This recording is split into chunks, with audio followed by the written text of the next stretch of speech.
mayor de lo que nosotros podríamos imaginar. La próxima.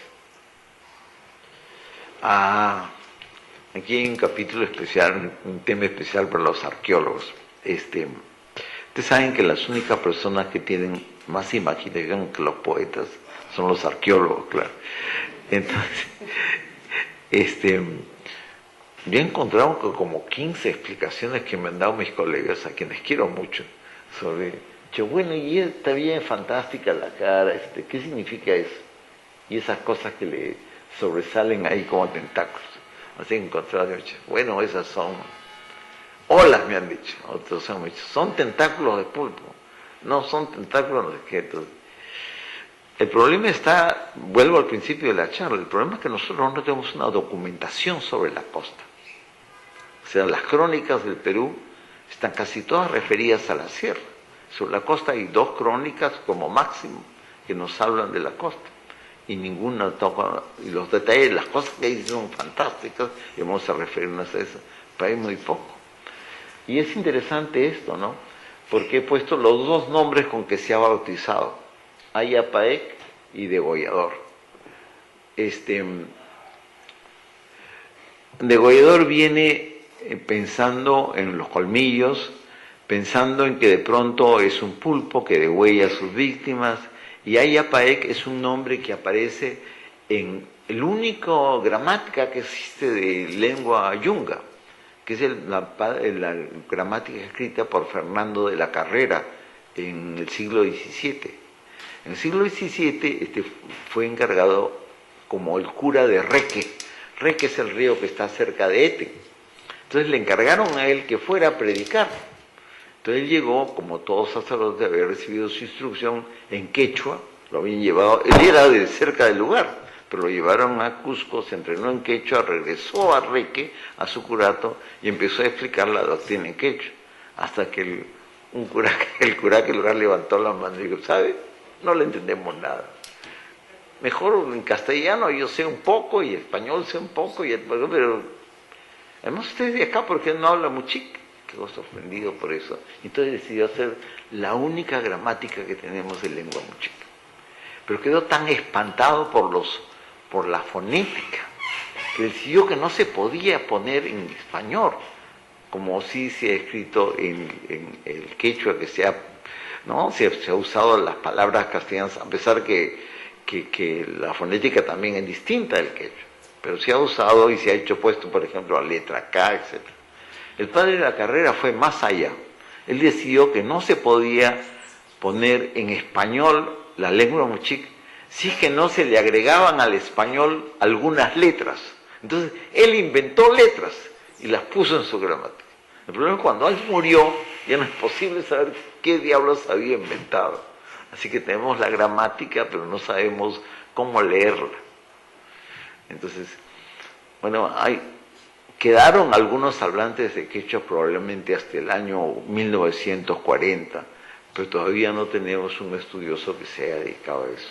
Hay gente que ha hecho excelentes recopilaciones, como el señor Salas, etcétera, un par más y se acabó, pero ese es nuestro nivel de ignorancia. Y Ayapaec es un nombre que un notable investigador, justamente en cuyo nombre está en el museo, mejor museo que tenemos sobre la costa norte, Larco. Él decidió que a él le parecía que el dios supremo de los mochicas sería el Ayapaec. Y la palabra la sacó de Fernando de la Carrera, porque en Fernando de la Carrera traduce la palabra creador como Ayapaec. Entonces el infirió de allí es una suposición de que si dice hacedor ha debido ser el Dios supremo. Y como existe algunas figuras dominantes, él no vio nunca esto es del agua que la luna, algunas figuras dominantes en la cerámica, pues Ayapaec debería ser el nombre del hacedor. Pero hay otra palabra, que es Chicopaec, que también tiene esa definición como creador o hacedor de los hombres.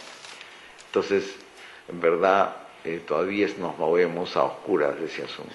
La próxima, por favor. Una de las cosas notables que tiene el único documento en quechua que tenemos del pasado peruano es el que se tradujo a Arguedas y también otro investigador que se llama Taylor. Es el documento de Huarochirí. Es el único documento en quechua que tenemos y que trata de religión. Es el equivalente al Popol Vuh de los mexicanos. En este documento es un relato de mitos. Allí el documento dice una cosa que es interesantísima. Dice que los dioses andinos se alimentan de muyu. ¿Qué es el muyu? Spondyx, la concha marina. En realidad se refiere a concha, caracol, y que incluso el autor anónimo de ese documento dice que pone onomatopéyicamente cómo suenan las mandíbulas de los dioses cuando mascan el muyo, pero necesitan muyo. Entonces se establece un tráfico comercial de intercambio entre los sitios donde existe el muyo, porque ese muyo es típico de aguas calientes con aquellas zonas en que tienen que intercambiar, por ejemplo, maíz, algodón, para conseguir el muyo y alimentar a esos dioses. Y el muyo, en cambio, cubre como elemento ritual hasta el extremo de Sudamérica. Y tampoco es solo un elemento histórico. Si ustedes van a una mesa de un maestro curandero, sobre todo aquellos que usan San Pedro, verán que en la mesa nunca falta las conchas marinas. Entonces, no se trata de un elemento cuyo carácter ritual ha atravesado todos los tiempos y que llega del mar, y necesita llegar del mar, porque es ahí donde se encuentra. Y lo encuentran en la puna más alta, e incluso me han dicho también que se encuentra en los rituales selváticos. Y esa es una otra pregunta abierta. ¿Qué pensará la gente de la sierra o la gente de la selva del mar? ¿No? Así que, ¿qué pensará un nativo que vive, ¿no? un paisano nuestro que vive en las alturas del Cusco o Ayacucho, o que vive en Santa María de Niva sobre el mar? ¿Qué cosa es el mar? Yo tengo solo un rasgo, una pintura de lo que podría ser esto. Yo enseñaba en Ayacucho. Yo estudié, como ha mencionado el doctor Carvalho, yo he sido años profesor en Ayacucho, desde los 60, regresé en los 80, donde viví de susto en susto, y después regresé en 90 cuando la universidad generosamente me hizo profesor emérito de Huamanga. Pues lo de San Marcos es una historia mucho más reciente. Bueno, cuando era profesor en los años 60, mi compañero de trabajo era el escritor Osvaldo Reynoso, y ¿no? con el cual nos reuníamos como todos los otros profesores jóvenes, solteros, al almorzar y contarnos nuestras historias. Y Osvaldo un día llegó con la noticia y dijo: bueno, tengo un problema. Yo tengo que explicar ahora, dentro de mi tema de estudio, qué cosa es el mar. Y acá pues los alumnos en la Universidad de Huamanga lo sientan, eran hijos de comuneros o nietos de comuneros, ¿no? Que su español vacilante, y a los cuales hablarles del mar, la comunicación con Ayacucho era por avión una vez por semana. ¿Cómo les explica? Además, ninguno de esos chicos en su vida habría subido un avión, o sus padres. ¿Cómo les explico qué cosa es el mar? Y estaban de vueltas. Entonces conversamos, ¿no? Dieron un poco la preocupación del grupo que rodeaba a Osvaldo. Hasta que él dijo: no voy a poder. Mejor voy a hacer una cosa mejor. Voy a preguntarles a ellos qué cosa es el mar. Entonces, claro, todos quedamos, ¿qué hice? Entonces entró a clase él, y ya en la noche volvimos a encontrar para comer todos juntos. Y Osvaldo dijo: mira, ha sido maravilloso. Y de todas las historias que contó, La que yo recuerdo porque me impactó es bien simple y bien interesante. Dice que uno de los chicos había respondido a la pregunta. Dijo, las olas deben ser como cuando mi mamá tiende las sábanas y las agita el viento. A mí me pareció que es la figura literaria más bella que he escuchado. La próxima. Bueno, claro, cuando avanza la corriente del Niño y en lugares cálidos, ahí está descrito, ¿no? El espóndilos está pintado y después los buceadores que bajan a buscar el espóndilos, porque hay que arrancarlo de abajo. Y es una considerable profundidad y la capacidad de bajar y resistir y los pulmones sufren. Y se ha descubierto muy bien aquellas lesiones en los oídos que tienen, ¿no?, personas que han tenido que bajar a trabajar para eso, ¿no?, que es un pescador especializado, un buzo. Entonces, espóndilos es todo un elemento de especial importancia en el ritual que cubre gran parte de América, porque además espóndilos es también notable dentro de la mitología mexicana. La próxima. Y claro, este Chan Chan refleja en la parte reconstruida y en la no reconstruida muy bien la fauna que tuvo que lidiar el universo del pescador nuestro. La próxima.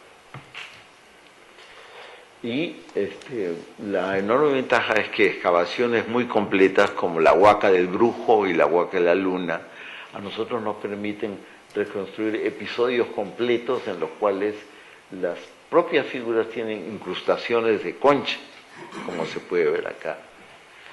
La próxima. Y ahí está, ¿no? Es enorme. Ahora hay dos murales fantásticos con serie de dibujos, uno en el Brujo y otro en la Huaca de la Luna, que están esperando a un especialista que se siente a decirnos algo sobre todos ellos. La próxima. Aquí viene un caso interesante, que es el caso de la serpiente, ¿no? No es una serpiente común, por supuesto existe, pero lo que pasa es que el universo interior, esto que en quechua se llama Ucupacha, que no es abajo sino interior, y en el universo interior de las aguas o de la tierra, siempre aparece una serpiente como elemento sol, elemento mágico final, ¿no?, elemento sobrenatural. Esto es bien interesante porque la descripción de esa serpiente aparece con cuernos y con una cabeza, que es una cabeza que no es la de una serpiente. Creo que tenemos otra imagen. No. Bueno, ahora, ¿qué pasa con esa serpiente? Y siempre es descrita como que anuncia una desgracia.